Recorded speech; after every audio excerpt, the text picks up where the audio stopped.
السلام عليكم ورحمة الله وبركاته.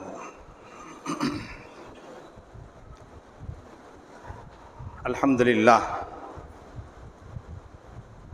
لله نحمده ونستعينه ونستهديه ونستغفره ونؤمن به ونتوكل عليه ونعوذ بالله من شرور أنفسنا ومن سيئات أعمالنا. من يهده الله فلا مضل له ومن يضلل فلا هادي له. أشهد أن لا إله إلا الله وحده لا شريك له ولا ضد ولا ند ولا شبيه ولا مثيل له. وأشهد أن سيدنا ونبينا ومولانا محمدا عبده ورسوله أرسله الله بالحق بشيرا ونذيرا وداعيا إلى الله بإذنه وسراجا منيرا. اللهم صل على محمد وعلى آل محمد وبارك وسلم. أما بعد، فقد قال الله تعالى في كلامه القديم والفرقان المجيد: أعوذ بالله السميع العليم من الشيطان الرجيم. بسم الله الرحمن الرحيم. ثم لتسألن يومئذ عن النعيم. عن ابن عباس رضي الله تعالى عنهما قال: قال النبي صلى الله عليه وسلم: نعمتان مغبون فيهما كثير من الناس، الصحة والفراغ. إن أريد إلا الإصلاح ما استطعت وما توفيقي إلا بالله عليه توكلت وإليه أنيب. رب اشرح لي صدري ويسر لي أمري واحلل عقدة من لساني يفقه قولي. سبحانك لا علم لنا إلا ما علمتنا إنك أنت العليم الحكيم. صدق الله صدق رسوله الكريم ونحن على ذلك من الشاهدين والشاكرين والحمد لله رب العالمين. இந்த புனிதமிகு 50வது ஆண்டு புகாரி மஜ்லிஸினுடைய மிக சிறப்பாக நடத்தி கொண்டிருக்கிற ஜாமியாவுடைய முதல்வரும் கடலூர் மாவட்ட அரசு காசியுமான ஹஜரத் கபிலா அவர்களே, மற்றும் ஜாமியாவின் பேராசிரியர்களே, மாணவ கண்மணிகளே, பெரியார்களே, சகோதரிகளே, ஆங்காங்கு பயான் கேட்டுக்கொண்டிருக்கிற தாய்மார்களே, சகோதரிகளே, அல்லாஹு ஜல்ல ஷானஹு வ தஆலா இந்த புனிதமிகு புகாரி ஷரீஃபிலே அல்லாஹ் ரசூலை பற்றி கேட்பதற்குண்டான ஒரு பாக்கியத்தை நம்மவர்களுக்கு வழங்கியிருக்கிறான். அல்ஹம்துலில்லாஹ். இந்த புகாரி ஷரீஃப் இருக்கிறதே, ஸல்லல்லாஹு அலைஹி வஸல்லம் அன்னவர்களின் பொன் வாய்களால் வளர்ந்து வந்த முத்துக்கள். இது அல்லாஹுடைய கலாமுல்லாவுக்கு பின் அசஹான ஹதீஸ், சஹீஹான ஹதீஸ்கள் புகாரி ஷரீஃப். இதுவும் ஸல்லல்லாஹு அலைஹி வஸல்லம் அன்னவருடைய பொன்வாயால் வந்த மொழிகள். இது தன் இஷ்டப்படி எதையும் ஸல்லல்லாஹு அலைஹி வஸல்லம் அன்னவர்கள் சொல்வதில்லை. எல்லாமே அல்லாஹ் அறிவித்தது தான் சொல்வார்கள். அல்லாஹ்வே சொல்கிறான்: வமா யன்திகு அனில் ஹவா இன் ஹுவ இல்லா வஹ்யு யூஹா. ஸல்லல்லாஹு அலைஹி வஸல்லம் அன்னவர்கள் மனோ இச்சையின்படி எதையும் பேச மாட்டார்கள். எதை அல்லாஹ் அறிவிக்கிறானோ அதை மட்டுமே பேசுவார்கள். அப்போ ஹதீஸும் அல்லாஹுடைய புறத்திலிருந்து வந்தது தான். அது அவருடைய உள்ளத்தில் அல்லாஹ் போட்டது. அதைத்தான் அல்லாஹ் எதை பேச சொன்னானோ அதை தான் பேசுவார்கள். ஒரு முறை ஹஜ்ரத் அப்துல்லாஹ் இப்னு அம்ர் இப்னு ஆஸ் ரலியல்லாஹு அன்ஹு அவர்கள் ஸல்லல்லாஹு அலைஹி வஸல்லம் அன்னவர்கள் எந்தெந்த ஹதீஸுகள் எல்லாம் சொல்வார்களோ அப்படி எழுதி கொண்டிருப்பார்கள். அவர்கள் மனனமிடுவதற்காக எழுதி கொண்டிருக்கிற பொழுது குறைஷியுடைய அவருடைய நண்பர்கள் சொன்னார்கள்: ஏன் எழுதுகிறீர்? இது அவர் அல்லாஹுடைய திருத்தூதர், அவர் ஒரு மனிதர் தான். அதாவது கோபமாக இருக்கும் நிலையிலும் பேசுவார், சந்தோஷமான இருக்கும் நிலையிலும் பேசுவார். அப்படி இருக்க ஏதாவது தவறுதலாக பேசிவிடலாம், நீ ஏன் எழுதுகிறீர் என்று கேட்கிற போது அவர்கள் எழுதுவதை நிறுத்திவிட்டார்கள். பிறகு ஸல்லல்லாஹு அலைஹி வஸல்லம் மன்னரிடத்தில் கேட்கிறார்கள், இந்த விஷயத்தை சொல்கிறார்கள். ஸல்லல்லாஹு அலைஹி வஸல்லம் சொன்னார்கள்: உக்துப், நீ எழுது. ஃபவல்லதி நஃப்ஸி பியதி, என்னுடைய உயிர் எவனுடைய கரத்தில் இருக்கிறதோ அவன் மீது சத்தியமாக மா ஹரஜ மின்னி இல்லல் ஹக், என்னுடைய நாவில் உண்மை தவிர வேறு எதுவும் வெளியில் வராதுன்னு சொன்னார். ஹக்கை தவிர என் நாவில் எதுவும் வராது, வேறு எந்த பேச்சுகள் வராது. ஹஜ்ரத் அபூ ஹுரைரா ரலியல்லாஹு தஆலா அன்ஹுடைய ஹதீஸிலே சொல்கிறார்கள், ஒரு மனிதர் வருகிறார் ஸல்லல்லாஹு அலைஹி வஸல்லம் அவர்களிடத்திலே, யா ரசூலல்லாஹ், நீங்கள் நகைச்சுவையாக பேசுவீர்களே, நீங்கள் நகைச்சுவையாக பேசுவீர்களே, அது என்ன? அப்போதும் சொன்னார்கள், லா அகூலு இல்லா ஹக் இல்லல் ஹக், ஹக்கை தவிர நான் எதையும் பேச மாட்டேன். அப்போ எந்த நிலையில் ரசூலுல்லாஹ் பேசினாலும் உண்மைதான் பேசுவார்கள், சத்தியத்தை தான் பேசுவார்கள், சத்தியத்தை தவிர எதுவும் பேச மாட்டார்கள். கோப நிலையிலும் சரி, சந்தோஷ நிலையிலும் சரி, நல்ல நிலையிலும் சரி, அவர்கள் சொன்ன ஹதீஸுகள் அல்லாஹுடைய புறத்திலிருந்து வந்தது தான். அது அத்தகைய புனிதமான புகார் ஷரீஃபை நாம் ஓதிக்கொண்டிருக்கிறோம் 50 வருட காலங்களாக, அல்ஹம்துலில்லாஹ். அன்பிற்குரியவர்களே, அதாவது சில விஷயங்கள் இருக்கிறது. இந்த மனிதனை படைத்த அல்லாஹ் ஒவ்வொன்றையும் அவன் கைவசம் சில விஷயங்களை வைத்திருக்கிறான். என்ன? அல்லாஹ் மனிதனுக்கு ஹிதாயத்தை அளித்துவிட்டு ஒவ்வொரு நாளும் ஹிதாயத்தை கேளுங்கள் என்று சொல்கிறான். இஹ்தின ஸிராத்தல் முஸ்தகீம். ஹிதாயத் என்பது அல்லாஹ் யாருக்கு நாடுகிறானோ அவர்களுக்குத்தான் கொடுப்பான். இஹ்தில்லாஹு லினூரிஹி மய்யஷா. அப்போ அனுதினமும் நேரான வழி எங்களுக்கு காட்டுவாயாக என்று ஹிதாயத்தை அல்லாஹ்விடத்தில் கேட்டுக்கொண்டு இருக்கிறோம். ஒவ்வொரு தொழுகையிலும், ஃபரதான தொழுகையில், நஃபிலான தொழுகையில், சுன்னத்தான தொழுகையில், எல்லா தொழுகையிலும் கேட்க சொல்லி இருக்கிறார். ஏன்? நாம் ஹிதாயத்தில் நேரான வழியில் இருந்து கொண்டு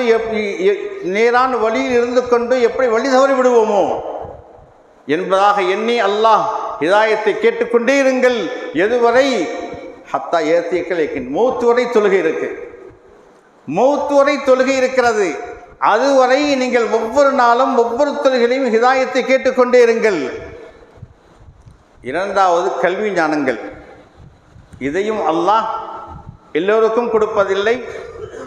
யூத்தில் ஹிக்மத மையஷா ஒமை யூத்தில் ஹிக்மத ஃபகத் ஊதிய கைரன் கசீரா. அல்லாஹ் நாடியவர்களுக்கு தான் கல்வி ஞானத்தையும் கொடுக்கிறான். யாருக்கு கல்வி ஞானத்தை கொடுத்தானோ அவர்கள் அதிகமாக நன்மை பெற்றவர்களாகுவார்கள். அன்பிற்குரியவர்களே, சொல்லிவிட்டு அல்லாஹ் ரசூலுக்கு சொல்கிறான், குர் ரப்பி ஸித்னி இல்மா. நபியை நீங்கள் சொல்வீராக, இல்மை அதிகப்படுத்தி கேட்டுக்கொண்டே இருங்கள், இல்மை அதிகமாக கொடு என்று கேட்டுக்கொண்டே இருங்கள் என்று அல்லாஹ் ரசூலுக்கு சொல்லுகிறான். அதுபோல அல்லாஹு ஜல்ல ஷானஹு வ தஆலா ஆஃபியத் என்று சொல்லக்கூடிய ஆரோக்கியம், அல்லாஹ் மனிதனை படைத்து உடலுக்கு ஆரோக்கியத்தையும் தருகிறான்.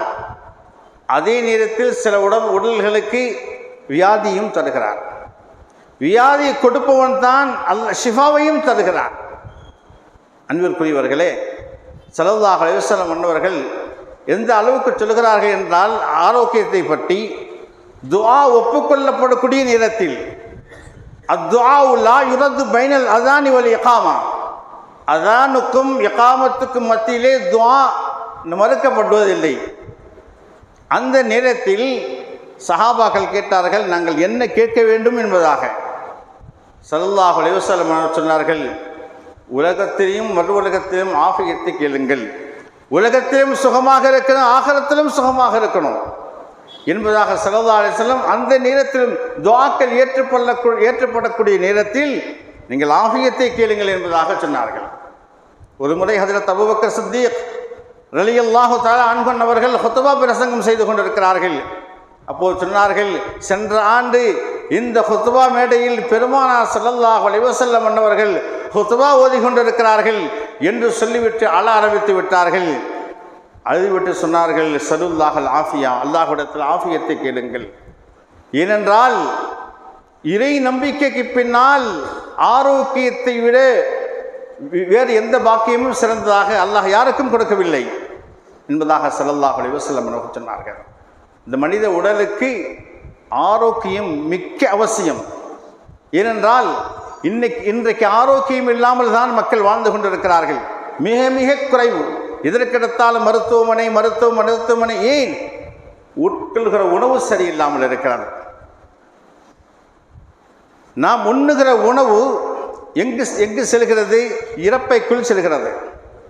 அல் மஇதா இருக்கிறதே, இந்த உடல் ஒரு ஹவுது மாதிரி, நீர் தடாகம். எல்லா மனிதர்களும் நீர் தடாகத்தில் எல்லா மனிதர்களும் விலங்கினங்களும் எல்லா உயிரினங்களும் எல்லாம் தண்ணீர் எடுத்து செல்கின்றன. அதுபோல நாம் உட்கொள்கின்ற உணவுகள் எல்லாமே இறப்பைக்குள் செல்கிறது.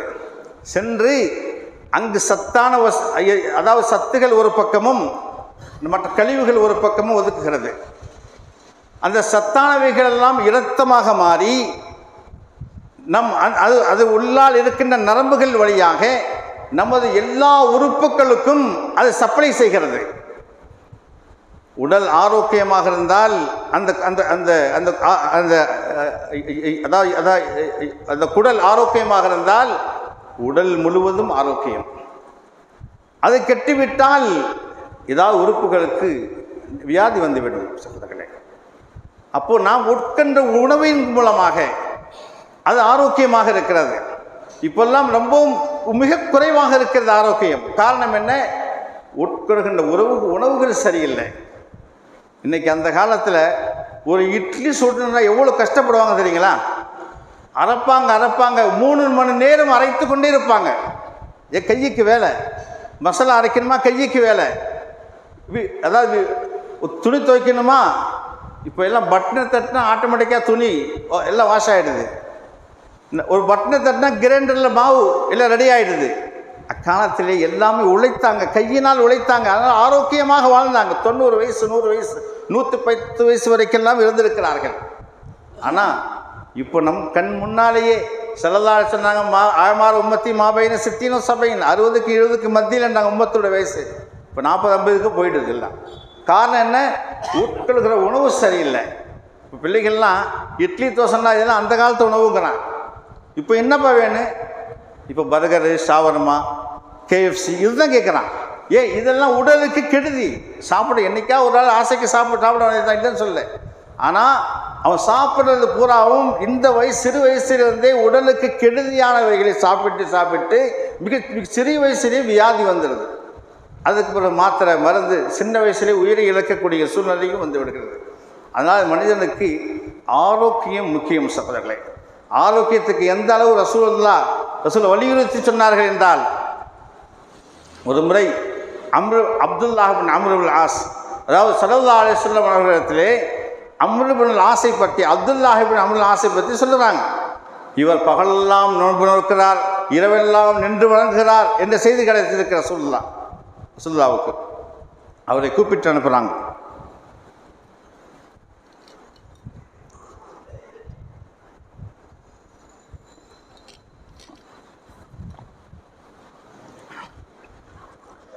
அவரை கூப்பிட்டு அனுப்புகிறார்கள்.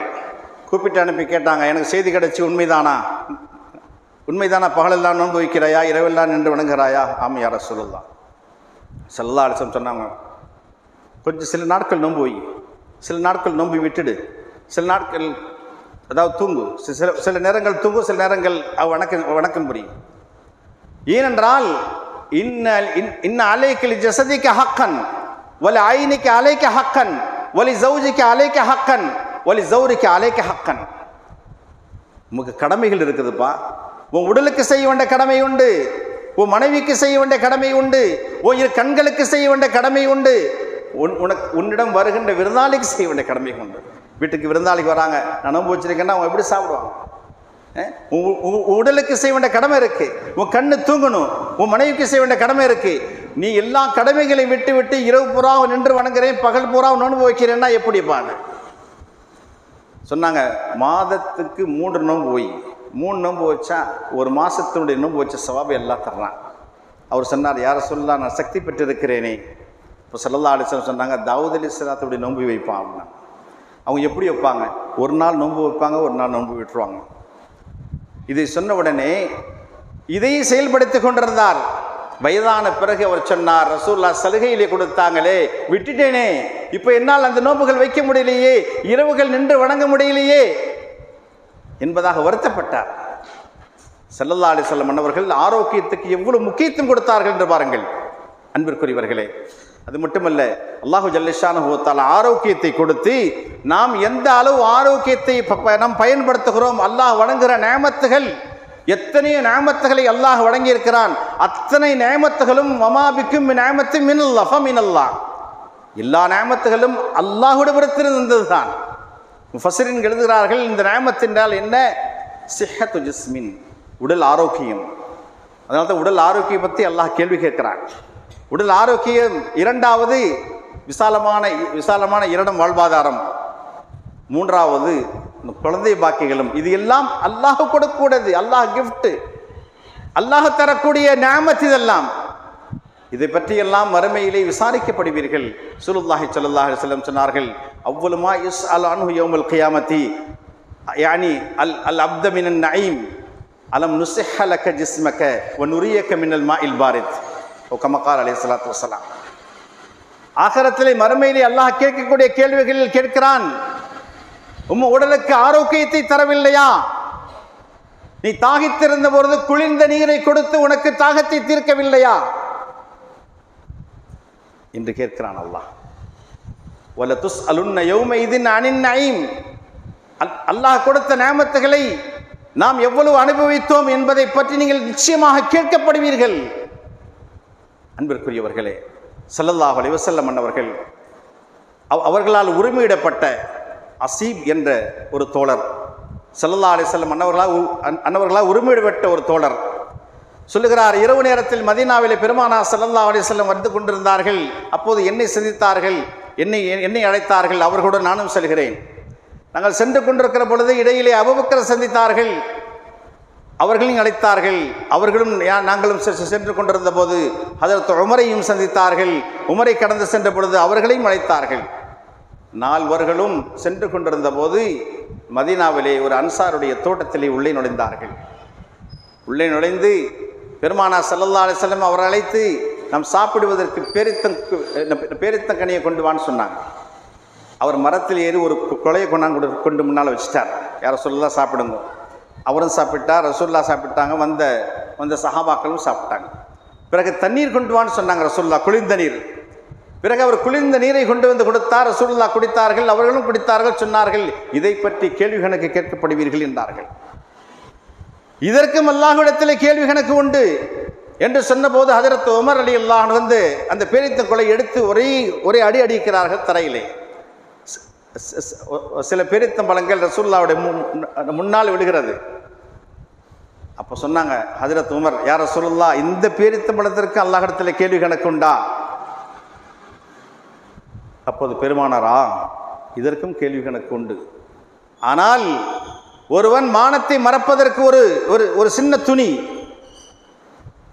அவனுடைய பசியை போக்குவதற்காக சில ரொட்டி துண்டுகள், இந்த குளிரிலிருந்தும் வெப்பத்திலிருந்து பாதுகாப்பதற்காக ஒரு அறை, இதற்கு மட்டும் கேள்வி கணக்கு இல்லை அல்லாஹ்விடத்தில். பாக்கி அல்லாஹ் என்னென்ன நியாமத்துகளை உமக்கு வழங்கியிருக்கிறானோ அத்தனை நியாமத்துகளுக்கும் கேள்வி கணக்கு உண்டு என்பதாக பெருமானார் ஸல்லல்லாஹு அலைஹி வஸல்லம் அவர்கள் சொல்கிறார்கள். அன்பிற்குரிய பெரியார்களே, சகோதரர்களே, அல்லாஹு ஜல்லஷானஹு வ தஆலா எத்தனையோ நியாமத்துகளை நமக்கு வழங்கியிருக்கிறார். எத்தனை நியாமத்துகள்! நம் உடல் உறுப்புகளில் எத்தனை நியாமத்! கண் இருக்கிறது, காது இருக்கிறது, உள்ளம் இருக்கிறது, உறுப்புகள் இருக்கிறது. அதற்கும் கேள்வி கணக்கு உண்டு. இன்ன ஸம்அ வல் பஸர வல் ஃபுஆத குல்லு உலாயிக கான அன்ஹு மஸ்ஊலா. செவிப்புலன்கள், நீங்கள் பார்த்த பார்வை, உள்ளம், இதெல்லாம் நீங்கள் என்னென்ன பார்த்தீர்கள், என்னென்ன கேட்டீர்கள், என்னென்ன சிந்தித்தீர்கள், என்னென்ன இந்த உறுப்புகளால் நீங்கள் அமல் செய்தீர்கள், அனைத்தையும் கேள்வி கணக்கு கேட்கப்படும் என்று சொல்கிறான் அல்லாஹ். அன்பிற்குரியவர்களே, இதுக்கெல்லாம் கேள்வி கணக்கு இருக்கிறதா என்று சொல்லும்போது, ஆம் உண்டு. நீங்கள் செருப்பு அணியவில்லையா? ரசூலுல்லாஹ் கேட்குறாங்க. நம்ம செப்பல் அணிவதற்கும் அல்லாஹ்விடத்தில் கேள்வி கணக்கு இருக்கு. நீங்கள் உடை அணியவில்லையா? அலங்கார உடைகள், அதற்கும் கேள்வி கணக்கு இருக்கிறது. அன்பிற்குரிய, அல்லாஹ் உங்களை எப்படி படைத்திருக்கிறான், எவ்வளவு அழகான படைப்பு, அதற்கும் கேள்வி கணக்கு இருக்கிறது. நீங்கள் நன்றி செலுத்தினீர்களா? அன்பிற்குரியவர்களே, அல்லாஹு ஜல்லஷானஹு வ தஆலா இப்படி எல்லா நியாமத்துகளை பற்றியும் கேள்வி கேட்பான். ரிஸ்க்கும் அல்லாஹுடைய கையிலே தான். அல்லாஹ் தான் பொறுப்பு ரிஸ்க்கு. ஆனால் அந்த ரிஸ்கையும் அல்லாஹ் என்ன சொல்லியிருக்கிறான், வக்கஅய்யி மின் தாபத்தின் லா தஹ்மிலு ரிஸ்கஹா அல்லாஹு யர்ஸுகுஹா வ இய்யாக்கும். எத்தனையோ ஊர்வனங்கள், உயிரினங்கள் பூமியிலே அவருடைய ரிஸ்கை சுமந்து செல்வதில்லை. ஏன்? உங்களுக்கும் அல்லாஹ் தான் ரிஸ்க் தர்றான், அதுக்கு அல்லாஹ் தான் ரிஸ்க் தர்றான். அப்படி இருந்தும் கூட அல்லாஹ் நீங்கள் ரிஸ்கை தேடுங்கள் என்கிறான். என்னுடைய ஃபضல் பூமியிலே கொட்டி கிடக்கிறது. என்னுடைய ஃபضலை நீங்கள் அல்லாஹ்வுடைய தொழுகைக்கு பின்னால் நீங்கள் தேடுங்கள். ரிஸ்கை நான் தருகிறேன் என்பதாக அல்லாஹ் சொல்லுகிறான். ரிஸ்கினுடைய பொறுப்பு அல்லாஹ் தேடச் சொல்லி இருக்கிறான். ஹிதாயத்தை கேட்க சொல்லி இருக்கிறான். இல்மு ஞானங்களை கேட்க சொல்லி இருக்கிறான். ஆஃபியத்தை கேட்க சொல்லி இருக்கிறான். அன்பிற்குரிய பெரியார்களே, அல்லாஹு ஜல்ல ஷானுஹு வ தஆலா நமக்கு முக்கியமானது ஆஃபியத். உடலுக்கு ஆஃபியத் இல்லாமல் உலகத்தில் வாழ முடியாது. ஏன் ஒரு மனிதன் வியாதியின் படுக்கையிலே கிடந்தான் என்றால் என்ன வாழ்க்கை அவனுடைய வாழ்க்கை. ஆனால் அல்லாஹ் வியாதி கொடுத்தால் நிச்சயமாக நம்முடைய பாவங்களை மன்னிப்பதற்காகத்தான் அல்லாஹு தஆலா வியாதி கொடுப்பான். அது ஒரு அருள். மூசா அலைஹிஸ்ஸலாத்தில் ஒரு மனிதர் வந்தார். யா ரசூலல்லாஹ், யா மூசா அலைஹிஸ்ஸலாம் அவர்களே, ஒரு தேவை குறித்து மூசா அலைஹிஸ்ஸலாம் அவர்கள் முறையிட்டு எனக்காக நீங்கள் துஆ செய்யுங்கள் அல்லாஹ்விடத்தில் கேட்டார். அந்த மனிதர் கேட்டுக்கொண்டார். மூசா அலைஹிஸ்ஸலாம் அவர்கள் அல்லாஹ்விடத்தில் துஆ கேட்கிறாங்க அந்த மனிதருக்காக. சில நாட்களில் அந்த மனிதரை இந்த மிருகங்கள் கடித்து கொதறிவிட்டது. அந்த நிலையை பார்த்து ஹஜ்ரத் மூசா அலைஹிஸ்ஸலாம் அல்லாஹ்ட்ட கேட்குறாங்க, யா அல்லாஹ், இந்த மனிதருக்கு ஏன் இந்த நிலை? அவருக்காக நான் துஆ செய்தேனே. அல்லாஹ் சொல்லுகிறான், அவன் என்னிடத்தில் உயர்ந்த அந்தஸ்தை கேட்டான். அந்த அந்தஸ்தை அவனுடைய அமலால் அடைய முடியாது. அதனால் அவனுக்கு இந்த வேதனையை கொடுத்தேன். இதில் அவன் பொறுமையாக இருந்தால் அவன் கேட்ட அந்த அந்தஸ்தை நான் கொடுத்து விடுவேன் என்கிறான். பெரியார்களே, சகோதரர்களே, அல்லாஹு ஜல்ல ஷானுஹு வ தஆலாவிடத்திலே நாம் ஒவ்வொரு நாளும் ஆரோக்கியத்தை கேட்க வேண்டும், ஹிதாயத்தை கேட்க வேண்டும். அப்போதுதான் உடல் ஆரோக்கியமாக நாம் வாழ்வோம். அல்லாஹ் உடல் ஆரோக்கியமாக வாழ்வதற்கு அல்லாஹ் தௌஃபீக் செய்வானாக. இதை போல் உண்டான மஜலிஸிலே அல்லாஹு ஜல்ல ஷானுஹு வ தஆலா நாம் அமர்ந்து நல்ல செய்திகளை கேட்கக்கூடிய பாக்கியத்தையும் அல்லாஹ் நமக்கு தந்தல்வானாக. எதை கேட்டோமோ அதன்படி அமல் செய்வதற்கு எனக்கும் உங்களுக்கும் தௌஃபீக் தந்தல்வானாக என்று கேட்டுக்கொண்டு சிறியுரை நிறைவுபடுத்தி விடைபெறுகிறேன். வாஹிர் தஅவானா அனில் ஹம்துலில்லாஹி ரப்பில் ஆலமீன். அஸ்ஸலாமு அலைக்கும் வரஹ்மத்துல்லாஹி வபரகாத்துஹு.